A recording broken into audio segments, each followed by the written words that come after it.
सो बच्चों error vocab बाकी हमारा इम्प्रूवमेंट, ये हमारे जो चीज़ें हैं ये बेस है किसी भी एग्ज़ाम को बीट करने के लिए। लास्ट एरर हमने देखी, अब हम देखते हैं वोकैब।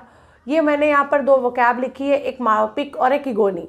मायोपिक आपने हमेशा देखा होगा, myopic in the sense of जिसे निकट दृष्टि दोष कहते हैं, मतलब जहाँ पर हमें एक बीमारी हो जाती है तो अगर हम इसका सिनोनियम देखें तो नियर साइटेड होता है, और अगर नियर साइटेड से थोड़ा सा अलग हट के देखें तो भ्रम जैसी स्थिति को भी मायोपिया कहते हैं।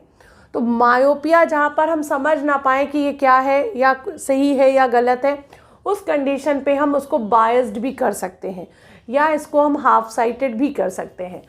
एंटोनियम इसका चूँकि हमको देखने में स्पष्ट नहीं है, कहीं ना कहीं पक्षपात है या कहीं ना कहीं कम या ज़्यादा इस तरीके की सिचुएशन है, तो इसका एंटोनियम हो जाएगा 400, या आप इसको प्रोविडेंट भी कह सकते हैं। क्योंकि वोकैब कभी भी आप पढ़िए तो उसके सेंस को ज़्यादा पकड़िए, सेंस के आधार पर हम बहुत सारी वोकैब को बना सकते हैं।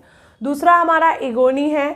इगोनी इन द सेंस ऑफ एक ना बहुत ही मायूस जैसी स्थिति कह सकते हो आप इसे टॉर्चर कह सकते हैं, अफ्लिक्शन कह सकते हैं, थोर्स कह सकते हैं।